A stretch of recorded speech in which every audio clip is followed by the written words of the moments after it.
Welcome to the Payroll Podcast with your host, Nick Day of JGA Recruitment, Specialist Payroll Recruiters. Hello and welcome to the Payroll Podcast. Today I'm really excited to be joined by the lovely Ros Hendren, a highly experienced strategic payroll and HR professional manager who possesses over 30 years of payroll, HR, business and management expertise, all areas that I'm going to be tackling in this pod, so do stay tuned. There are a few people in the industry with more management credentials than Ros, and perhaps that is why she has been so instrumental in playing active roles for both the Chartered Management Institute, or the CMI, and CIPP. And that's where Ros currently holds the position of board director, but we're going to tackle that a little bit later. Currently, Ros is involved in tutoring the foundation degree in payroll management on behalf of the CIPP, which involves delivering module tutorials, supporting people through assignment writing and marking of assignments, and she's also a tutor for the coveted MSc in Business and Reward Management, and that's in conjunction with both the CIPP and the University of Derby. Ros was also a finalist in the Payroll World Awards 2004 and was awarded the CIPP Payroll Employee of the Year in 2007. So a hugely passionate person about the payroll industry. She's very passionate about upskilling the profession, very knowledgeable on compliance and strategy. And these are all elements that I'm really keen to delve into so that we can provide our listeners with a fantastic platform for them, hopefully, to utilise some of Ros's unique insights, knowledge and career journey advice to develop themselves within this fantastic industry that is payroll. So welcome, Ros, to the Payroll Podcast. How are you doing? I'm good, and thank you for allowing me to share my experiences with your listeners today. No, absolute pleasure. We've known each other for many years anyway. We always catch up at conferences and awards ceremonies, so it's nice to catch up again over the radio waves here, so to speak. And we always start with some questions just to get us straight into the mix. So, 5 quick questions. To kick things off, Ros, tell us a little bit about your journey into payroll and how it's led you to where you are right now. My route into payroll was the traditional one that most will recognise. That is, I didn't plan it. It just happened. You fell into it. Indeed. But I'm confident that the CIPP proactive education programmes are breaking down that traditional approach now. And the next generation of payrollers are actually going to choose this as a career path. Anyway, when I separated from my first husband at the age of 25, I had a job in payroll, but not a career. I recognised that, if I was going to change that state, I needed to engage in formal learning and qualifications, which is why I mentioned the work that the CIPP do. As it happened, the guy who lived next door to my parents had completed the diploma in payroll management, as it was known formally back then. I'm going back quite a while, by the way. And so I was able to get some insight into what it entailed and what it had given him. And that inspired me to sign up. And so I spent the next 2 years completing the diploma. But as I was graduating, the Institute was just launching the MSc in Payroll Management with the University of Westminster. And so in a moment of madness, I decided to sign up for another 2 years of postgraduate learning. Wow. I think I was just in that learning mode and decided that, instead of having a break, let's just go for it. I was frightened that if I had a break, I'd never pick it up again. On that programme, I met several fellow learners from Ceridian. And shortly after I graduated, there was a position that became available within Ceridian, and I applied for it and was successful in securing that role. So that's when I made the transition from in-house to outsource. Okay. What was your first role at Ceridian? Because you were there for 7 years, is that right? Indeed. So my first role was managing new business implementation setup team. Wow. So we brought in all of the new contracts that were sort of the small to medium-sized enterprises. So yeah, my team was responsible for bringing all of those new contracts in, setting them up on the systems, running them for the first couple of months, and then allocating them out to the pay centres that were situated around the country. It's quite a big first role to get in payroll, come straight in at that level. You must be good at handling pressure. Indeed. I think I thrive on pressure. I quite enjoy that. But it also gave me the opportunity to work with lots of people across the organisation because, of course, I had to speak on a regular basis with all of the managers of all the pay centres to negotiate what contracts they were going to get handed over and how they fit with the current portfolio of work that they were delivering. There was good negotiating skills as well that were required for that. So as well as doing the MSc, you obviously have now become a tutor for the MSc in Business and Reward Management. I think then you said it was Westminster. I think now it's associated with the University of Derby. Obviously, this role is going to involve a lot of, I'm assuming, writing and updating things like study materials. I'm assuming you're delivering module tutorials and other bits and pieces. How do you find the time and how did you get involved in becoming a tutor? Okay. I didn't actually put myself for a tutor in the early days because I think I was still sort of getting my head around forging my career and moving forward with that. I devoted a lot of time to upskilling myself and didn't really have much time available to do other extracurricular activities. Sure. When the programme moved from the University of Westminster to the University of Derby, we obviously had to do a rewrite of the material, but I didn't feel confident enough to do that at that stage, so I let somebody else do that. But the person who was writing the material around reward strategy, which is what I sort of seemed to gravitate towards, didn't want to deliver it. So the deal was struck. She wrote it and I delivered it. Great. My question about how you find the time will become more relevant as we go through this podcast, because we've got a lot to get through in terms of just how much you do. Now, obviously, you're someone that's got to the top of the payroll profession, if you like, and as a result of that, you are invited to do a lot of keynote talks and conferences. And I picked up on one of your latest ones, which was about developing a strategic approach to reward design. I wondered if you could just tell our listeners, if you can put it into a quick synopsis, if that's possible, of why you think it's important that businesses do align their reward strategies to its wider organisational objectives and needs, and perhaps also highlight some of the basic concepts that would make up a successful reward strategy. CIPD tell us that reward strategy concerns the design and implementation of reward policies and practices to support and advance organisational objectives. So I think that's really key here because, what they're saying is that one is integral to the other. So if you don't get it right, then basically, you're going to miss the target. If you imagine a space rocket, and this was the sort of analogy that I shared with the audience at the CIPP's annual conference, if you were setting your mission to go to the moon and you don't get your strategy right in terms of achieving that, then potentially you're going to end up in Mars. So somewhere completely different. So you've got to pay attention to what you're trying to achieve as an organisation. What are those broader objectives and how does that feed down through the different levels within the organisation to be something meaningful on the ground? Sure. Yeah. So it's all about that end objective. So if you are hoping to achieve increased profit margin, then you need to set your reward strategies to funnel into that. Yeah, absolutely. It seems like that would be an obvious way to go, though, would it not? Are businesses not following that kind of approach at the moment? You'd think so, but part and parcel of this is understanding how individuals and or teams work together. So if you've got an objective that needs to rely on a team working effort and you're motivating and engaging individuals through your reward program at an individual level, then you're not going to achieve that collaborative effort because you've missed the mark by focusing on individual reward. Yeah, I see. So things like that you've got to pay attention to make sure everybody's driving in the right direction. And also different divisions within organisations tend to go off at a bit of a tangent sometimes and interpret, strategies within the objective paradigm to what they think it is rather than what the organisation actually set out to achieve in the first place.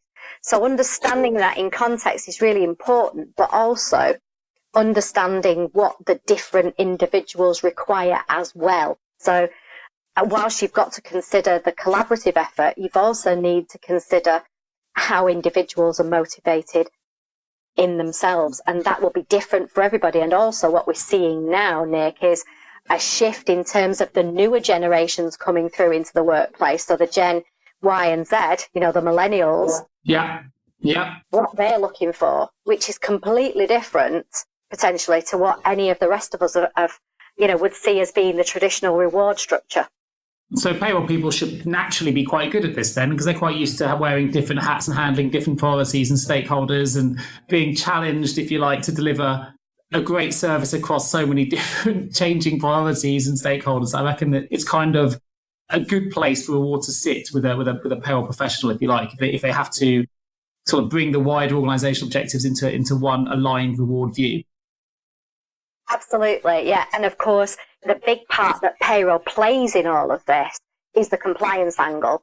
Because I've seen all too often, Nick, in organisations where, the HR or the reward teams have gone off and they've built nice, motivating and engaging reward structures.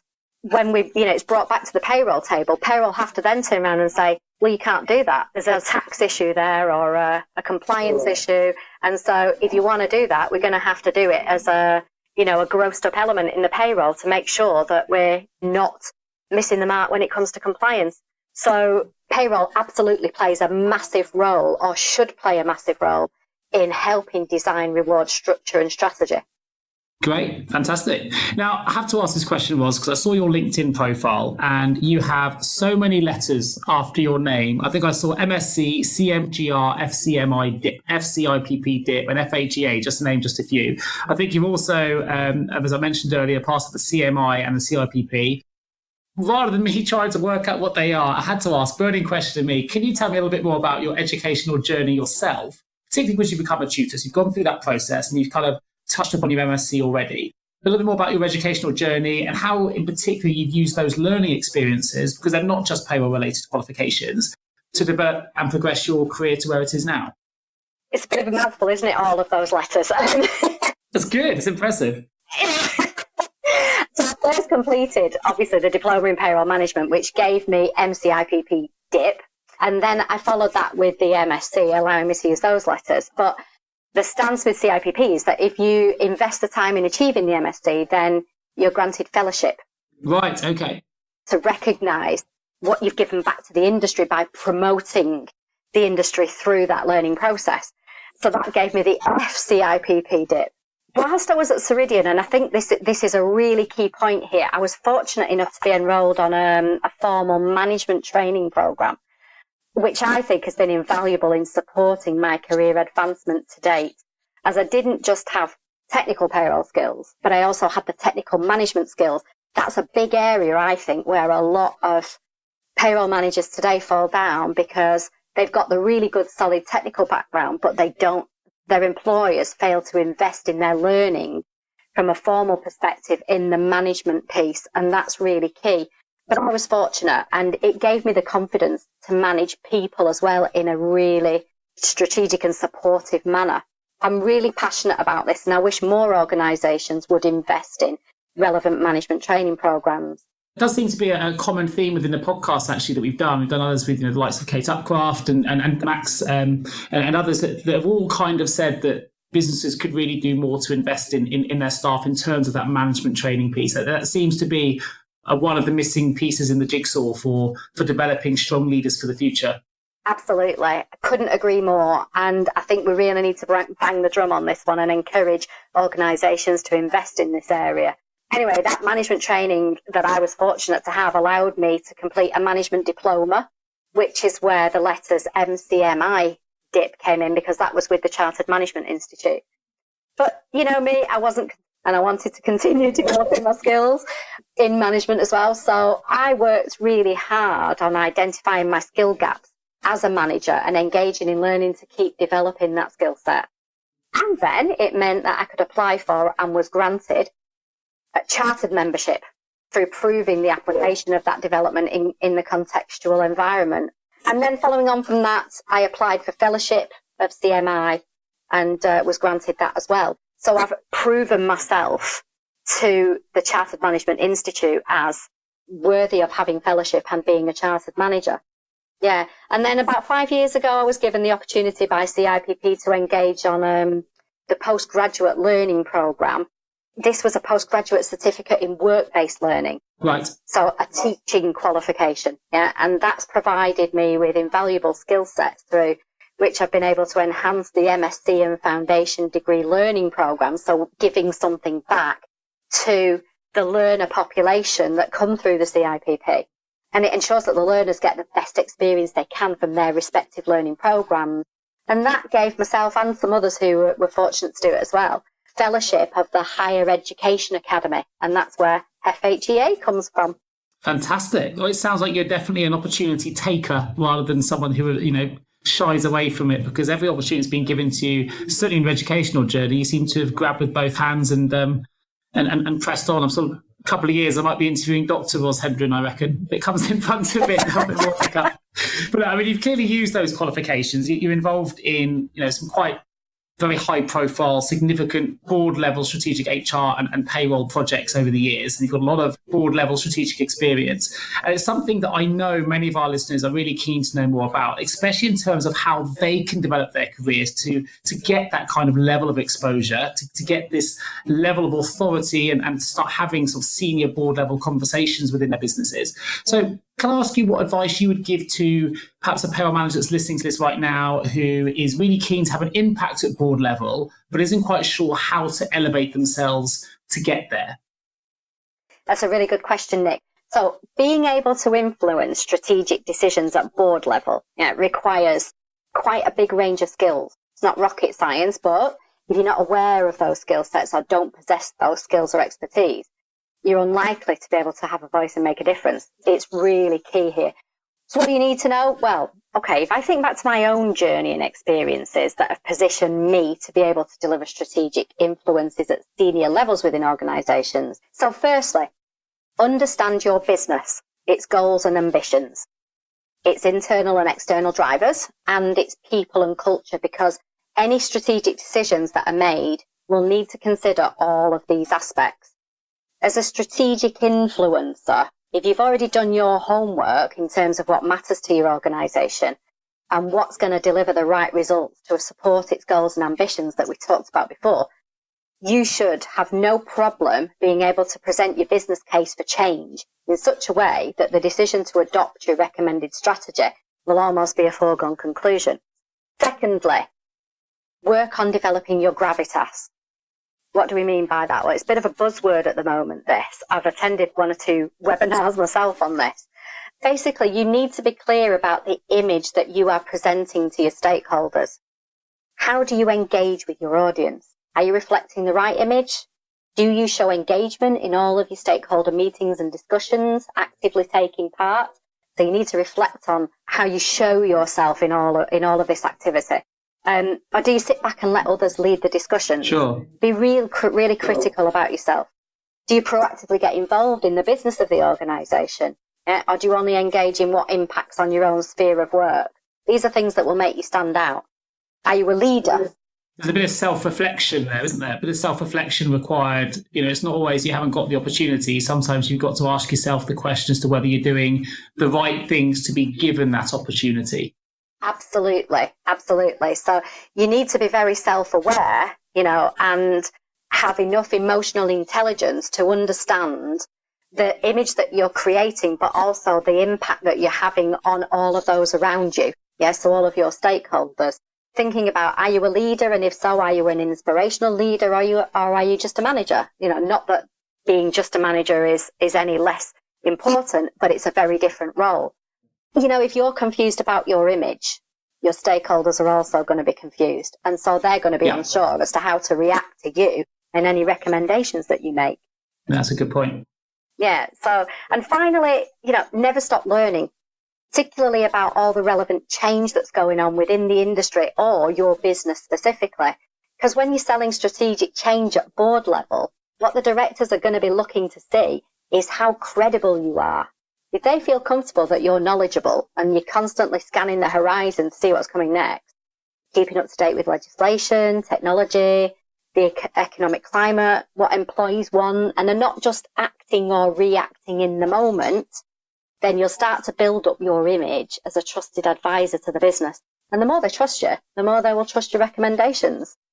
Fantastic. Great advice. I think if people want to rewind and make notes, I'd highly recommend it, because this is a really popular subject that we're getting asked a lot in terms of feedback on this podcast. And, we're speaking to industry leaders like yourself, Ros, and people want to know how they can be seen to become an industry leader themselves, and how, not just externally within the wider payroll world, if you like, but also internally within their businesses. So I think that's really fantastic advice. So thanks for sharing that. You've gained, obviously, we've touched upon it already, you've gained management experience both within HR and payroll outsourcing industries, and you mentioned Ceridian earlier, as well as other large BPOs which are operating in the business. But you also possess large-scale in-house payroll management expertise, and you've worked for companies with payrolls of over 34,000 employees to give some context to the size of payroll operations that you have managed. How do these two environments differ, and how has getting exposure to both working environments, how has that helped your career? So again, another interesting question. Outsourcing again gave me the opportunity to work cross-functionally between payroll and HR, which was initially at sort of a transactional level, and it's kind of, I suppose, expanded naturally from there. But many years ago, I took responsibility for a shared service centre, and I'm going back quite a while, delivering payroll and HR transactional operations, but the client experience wasn't a particularly good one. Sure. Having sort of observed what was happening, both the payroll and the HR transactional teams were working completely independent of each other. I'm sure, like most of your listeners will recognise that traditionally payroll and HR have been managed by completely different divisions within an organisation. And so their ways of working and approaches to things like management and strategic priorities are often completely different. And as a result, the two don't always pull together well. What we saw in this particular example was that neither team was aware of the impact their operational delivery had on the other. Sure. So, just as an example, the HR transactional team had no visibility of the volume and nature of things like payroll queries that were being handled by the payroll team, where contractual information had been input wrong at the beginning, and so therefore resulted in incorrect payments. So, inaccuracies on the payroll. And similarly, the payroll team had no visibility of the volume of work that was being generated for HR to keep recruiting staff who'd left the business because generally they were unhappy with a less than accurate payroll service. So you can see how they were completely at odds with each other and not pulling together for the, when we think about the organisational objectives, what is it you're trying to achieve and how do you need to get there as a collaborative effort? This is a prime example. So what did we do? Well, look, my learning experiences have given me, I suppose, the skills to be able to approach this in maybe a challenging way. So I introduced the concept of cross-functional working parties. What do I mean by that? Well, that working party was responsible for gathering feedback and experiences across the two disciplines into one pot. So not a separate investigation. We also included feedback from the client, and we used all of that as the basis of a joint improvement and development program. We also shuffled the office around so that the two teams could physically interact in a more proactive way. So, almost force them to work together. And that way they could share experiences around their joint learning programs. We also upskilled both teams to be knowledgeable in each other's processes, which not only enabled them to understand the impact of their actions on each other in a clearer way, but it also provided the opportunity for natural cover when resources were challenged. Yeah, so the end result, well, accuracy improved massively, productivity increased, and so cost was reduced, and the client was really happy, and the workforce was happy. Everybody was a winner, and I guess, it all comes back to being open to change, being understanding of others and their needs, and having an awareness of what's right for the business, not for individuals or individual teams. It's about that end goal. Working in recruitment, as I have done for, as you know, nearly 20 years myself, a lot of people are reticent to go into payroll services or outsourced BPOs when they've come from an in-house background. And I find it quite surprising. I think there's a lack of understanding both between those that only ever worked in the outsourcing environment going in-house and vice versa. But the reality is, I think for those that have made that transition, and maybe you've gone to BPO and you've come back again into in-house afterwards, but those that gain the experience of both do tend to elevate through the payroll ranks quite quickly. And whether it's because you get that cross-functional exposure, you get more exposure to things like software, potentially implementation, certainly project management, and I guess a very payroll and HR focused overall business objective if you're working for an outsourced provider that specialises in those areas, which you wouldn't have that as a company-wide objective working in an in-house payroll. But I do see people, once they have that exposure, I find they're able to elevate themselves, quite quickly to some of the strategic level roles that we've been discussing.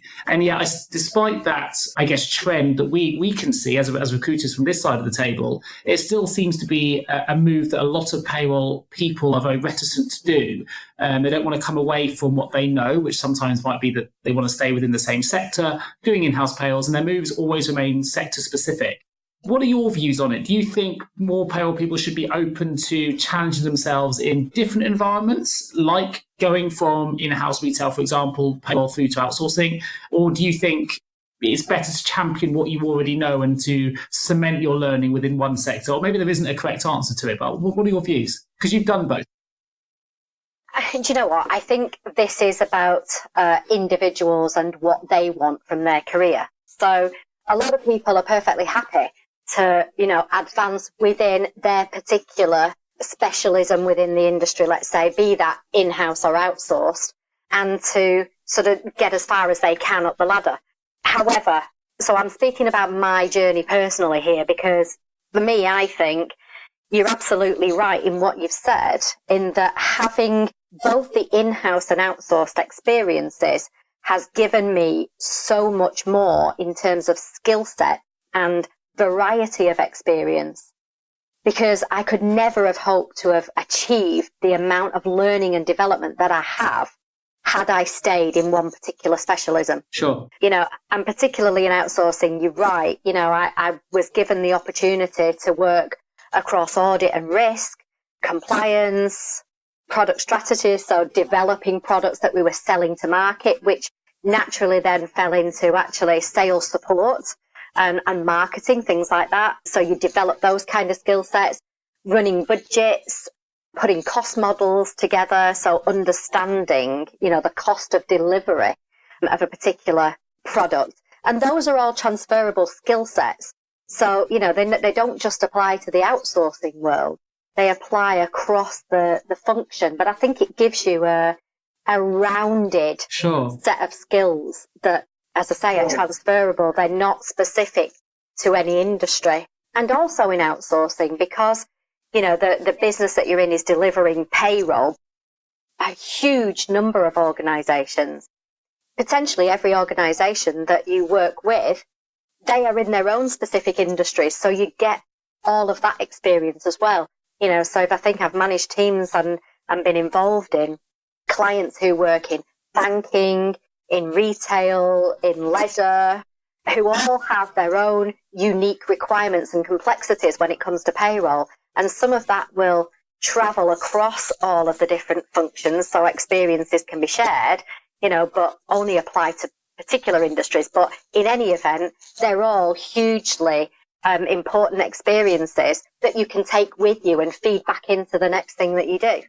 Sure. Fantastic. Now, I had a question planned for a little bit later in this podcast, but I'm actually going to ask it now because I think it's relevant. But obviously, we mentioned at the start of the introduction here to the podcast, you've got over 30 years experience in payroll, and you've just mentioned some of the areas you've worked in, which you mentioned things like product management. I know you've been involved in implementation, quality control, consultancy, and of course, strategic operational payroll management roles. Which has been your favourite, and why at the end of them all, and this may be the answer to that question, have you always reverted back to what I would interpret as, so we've always gone back to some large-scale, operationally focused payroll management positions? Is that really where your heart lies within payroll, in that operational management piece, or is that just the way that your career's panned out? Because you've got experience across such a wide range of payroll-related disciplines, if you like, rather than just payroll processing and payroll management. I just wondered if you had a personal favourite or particular time which you absolutely loved and you wish you'd stayed in that, or why is it you've typically always gone back to operational management? So I don't think I've ever looked back and analysed my career in the way you've just described. So let's see if I can answer. I have really engaged with all of these different roles that I've been fortunate to undertake. And I suppose largely because each one requires different skill sets. Although a lot, as I've said, include transferable skills, but because I like variety. But what would be my favourite? I think consultancy and strategic management are the areas that most engage me, probably because I like tackling issues and turning them around. I'm a bit of a masochist in that respect, so the stickier the problem, the more I engage with it and see it as a challenge, But also I think it's because these areas allow me to utilise my full range of skills and experiences, whether they're technical, managerial, coaching and developing, designing solutions, or selling and implementing change. And given that these opportunities, I suppose, mostly occur within large-scale organisations, I suppose maybe that means that's where my natural fit is. Sure, that makes sense. That's why I keep sort of getting that call back to that arena.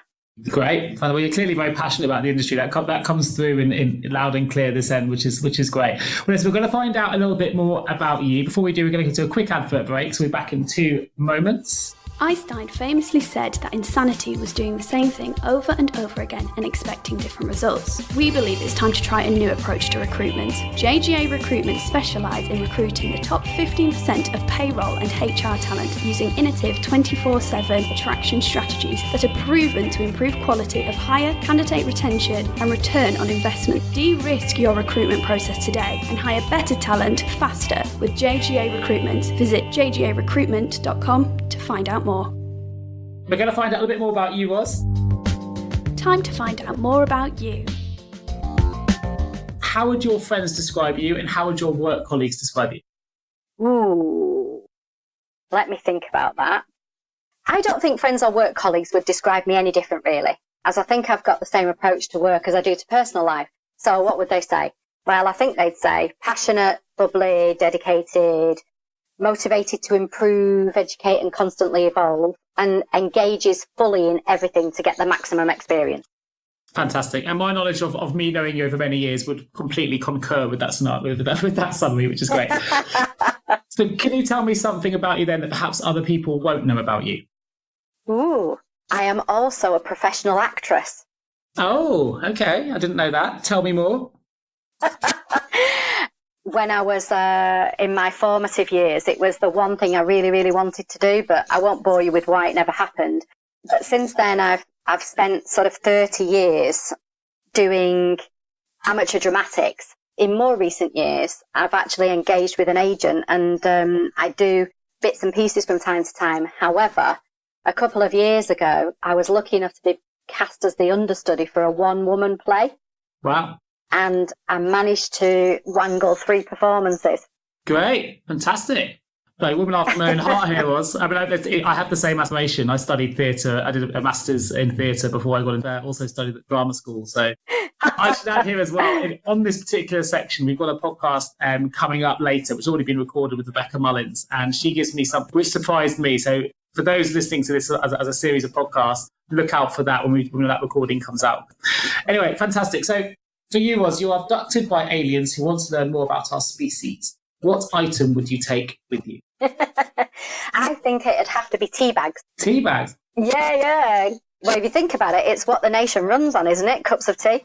And there's nothing a nice cup of tea can't fix. You know, it provides comfort, calms you down, warms you up, and helps the thought process. So invaluable. Fantastic. Do you have a personal favourite? Yeah, I like a good breakfast tea, but I'm also rather partial to an Earl Grey. Okay.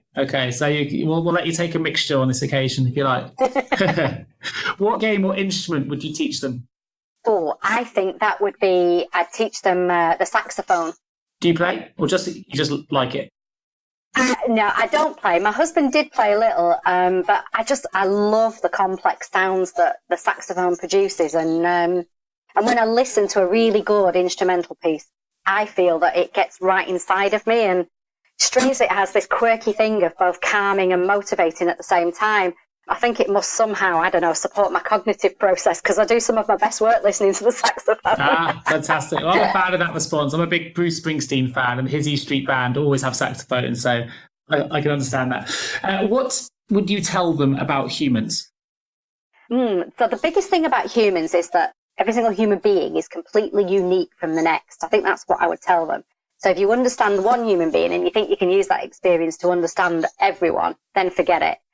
I suppose by interacting with as many human beings as possible and gathering intelligence, which I guess is what they would do, it might mean that they could draw some generalizations, but there will always be some quirky things to catch them out. So treat human beings with care and respect. I suppose not dissimilar to life in general on Earth, really. Great. And would there be any human traits you would hold back from telling them about? No, because in the long run, nobody benefits from hiding the truth, do they? and you almost always get found out at some stage. So just fess up. Great. Fantastic. Excellent. Well, let's get back into the detail when it comes to payroll. We're going into section 2 questions. 5 quick questions. And I'm really keen to find out a little bit more about your role at the CIPP. At the moment, you're an elected board director at the CIPP. So what does that work involve, and what motivates you to even stand for election? Yes, so I am, Nick, that's right. And I was very fortunate to have been elected onto the CIPP board 4 years ago. So what does it involve? Well, the role of a non-executive director is a huge one. Definitely shouldn't be underestimated. Whether it's for CIPP or a large multinational organisation with a presence across the globe, sure, it's no different. The role is exactly the same. So what is it? Well, essentially it's about making sure that the CIPP is compliant in all of its operational activity with not only regulatory requirements, but also its duties in law, and that's a big one. So governance is a huge part of this. Ensuring the financial viability of the institute. And, to do that, we have to monitor the budgets, the spend, the investment, and the risk management. So we need strategies around that, which we implement and, sort of adhere to. Having the ability to set strategic direction for the institute. So that's a really big one, because it's got to be relevant to the membership. Sure. But also support the fulfilment of CIPP's goals and ambitions. See, you've got to address both, really. It can't just be one or the other. So it's quite a complex role. It's quite a demanding, complex position to have.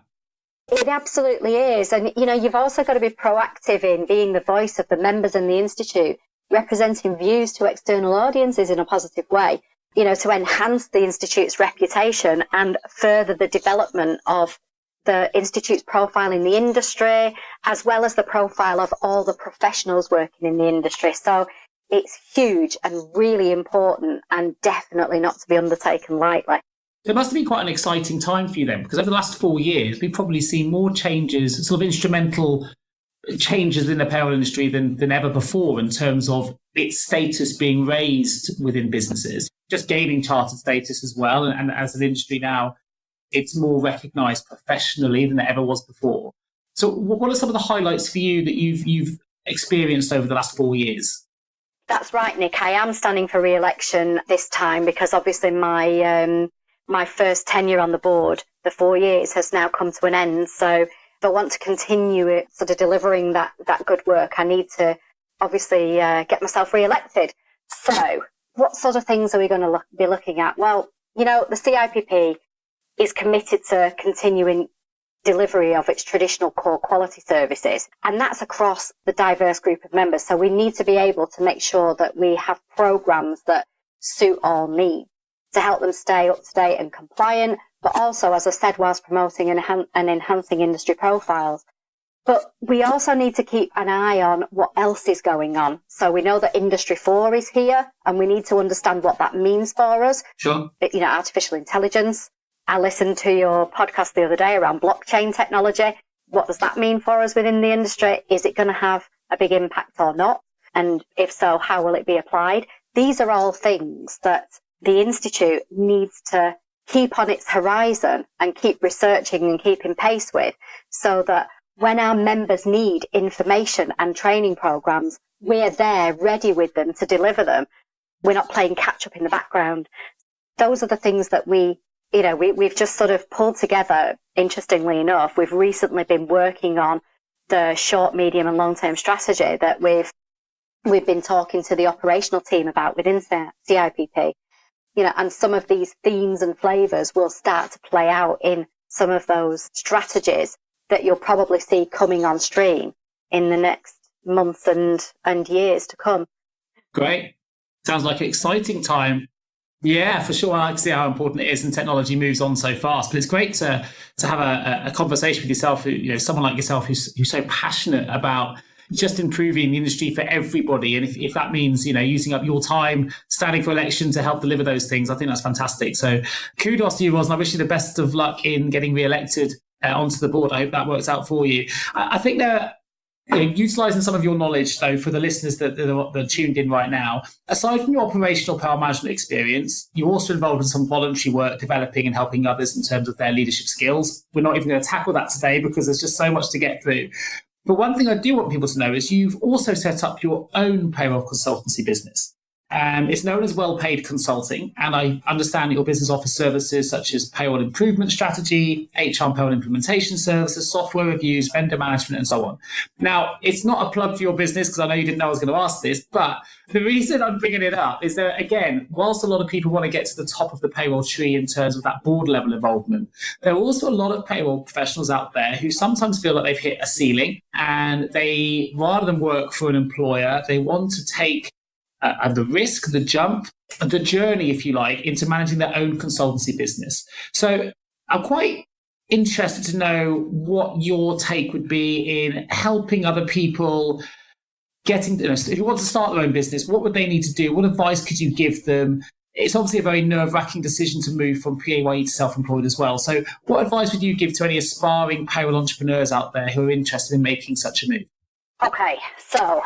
well, being self-employed isn't right for everyone, Nick. So, if job security is your number one priority, along with financial security, you're going to have to do some real soul searching and ask yourself some difficult questions before you even think about embarking on a career path that involves self-employment.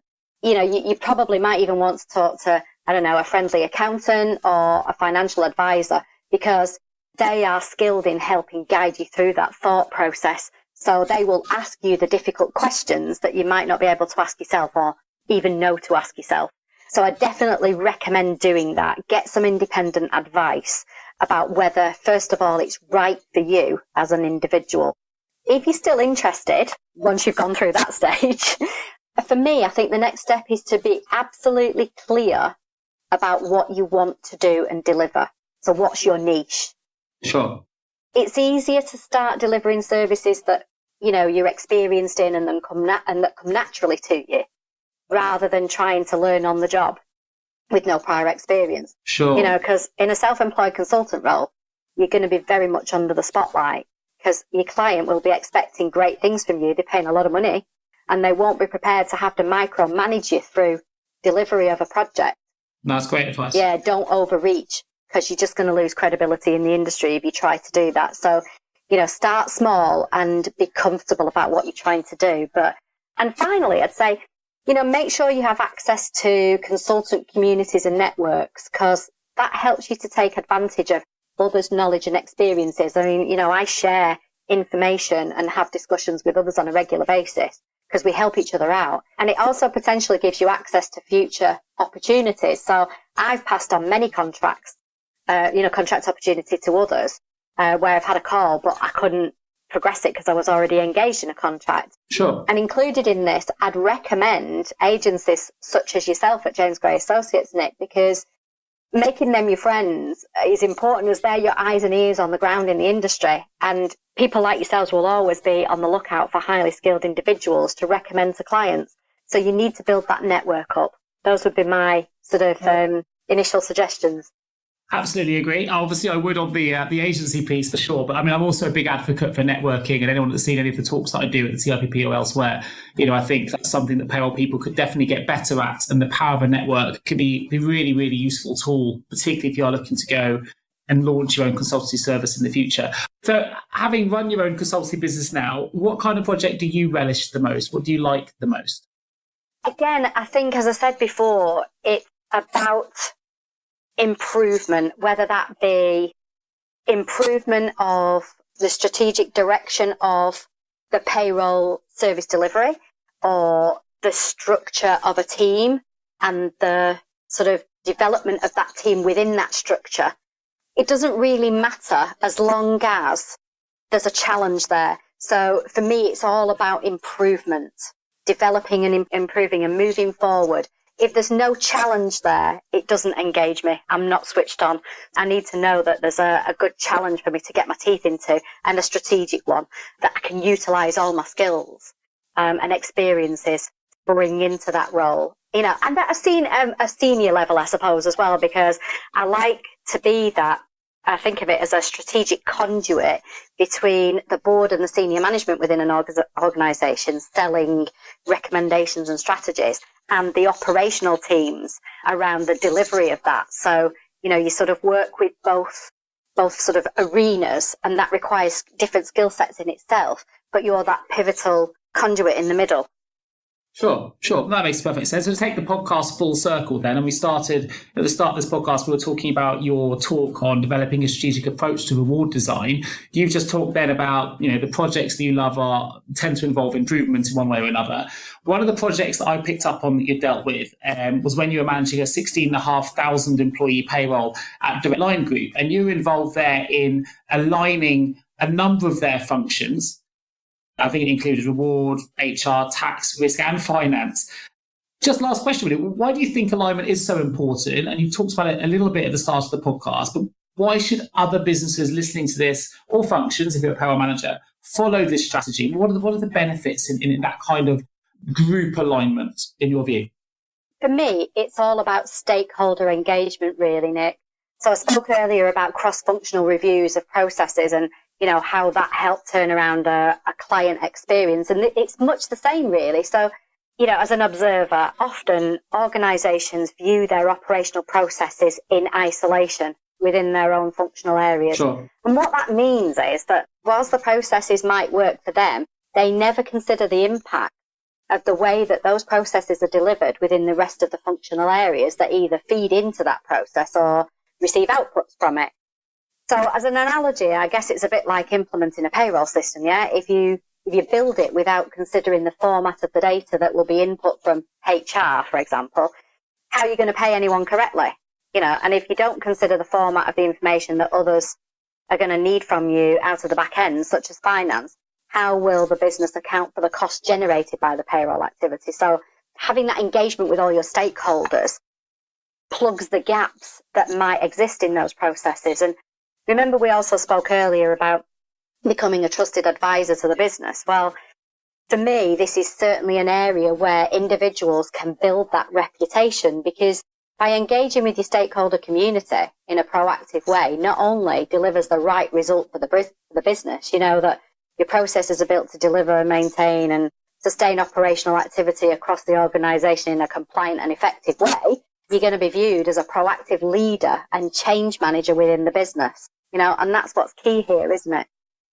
I think one of my favourite things there was you gave an analogy that was a payroll-specific analogy that only people listening to the Payroll Podcast will probably ever get. I always like the analogy of payroll. It's just like when you implement a payroll system. Anyone who's listening to this that isn't payroll related, we would have lost them at that moment. So that's bad. Okay, so we're going to open the vault shortly. Last question, I have to ask it because you're clearly very motivated. You're clearly passionate about all the things you do, a lot of it voluntarily, and you've got yourself involved in so many different aspects of payroll, not just in terms of launching your own business, but developing your educational journey, the different kind of roles and projects you're taking on.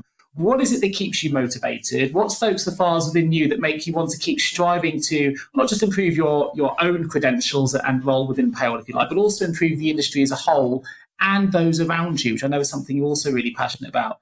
What is it about the industry that makes you so passionate about pushing its boundaries? And I guess a few questions coming in at once here, really, but what's your ultimate goal? I think what fires me up about working in this industry is the fact that nothing ever stays still. I've talked a lot about I like being constantly challenged, and I really enjoy continually learning and developing all my skill sets. So I suppose it's a marriage made in heaven for me, really, isn't it, working in payroll? Because there's always something new to learn. But what I also enjoy is sharing that learning with others, to help them raise their own profile within the industry. And that helps them individually make a difference, I suppose, within their own sphere of influence. But collectively helps make a difference within the industry at large, proving just how critical it is that payroll is fully considered and represented at board level within organisations. Sure. So the ultimate goal for me, well, I would still like to think that we might one day, see payroll directors on the board of organisations, payroll standing up in their own right rather than as a subdivision of another function, because that's when we'll really truly make an impact and a difference. That's it for me. And personally, well, my next step is obviously to achieve individual chartered status with CIPP. So as I said before, I need to get my skates on and do that. Fantastic. Well, a great way to end the questions for the podcast. Well, listen, we're going to enter the vault. Entering the vault. What is the one piece of advice you would give to someone working in payroll right now? Never stop learning and developing. It's going to stand you in good stead. And never be afraid to take a lateral move, as it's probably going to give you experience and skill sets you'd never have dreamed of seeking, but which would be nonetheless extremely useful.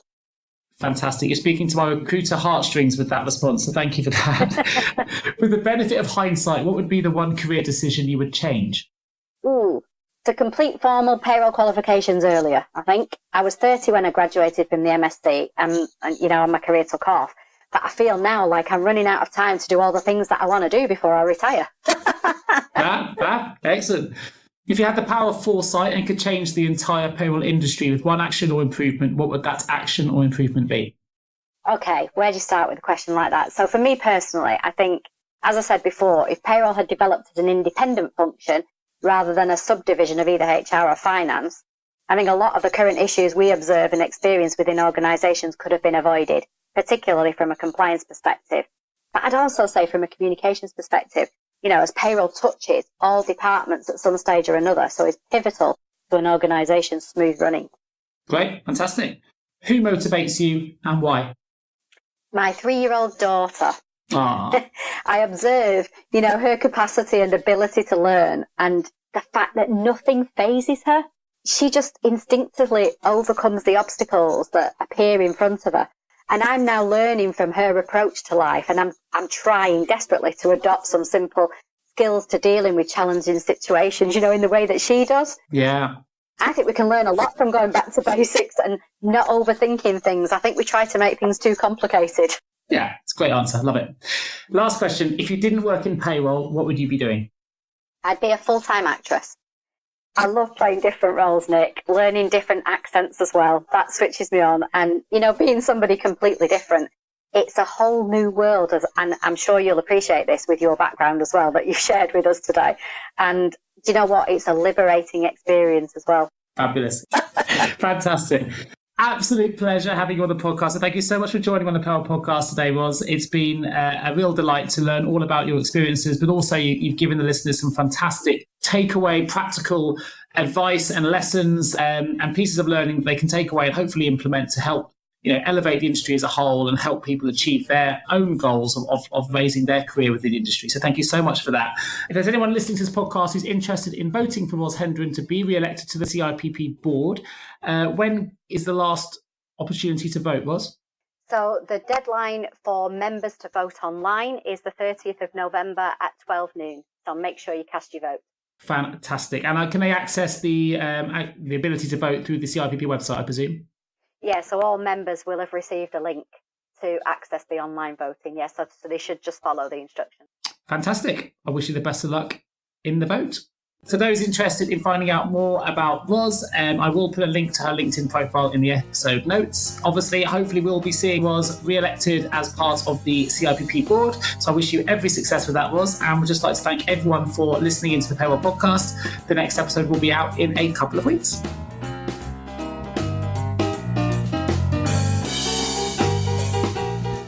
You've been listening to the Payroll Podcast with Nick Day of JGA Recruitment, specialist payroll recruiters. If you would like to feature on a future podcast, please contact us. For a wealth of world-class payroll content, please visit us at jgarecruitment.com. See you next week.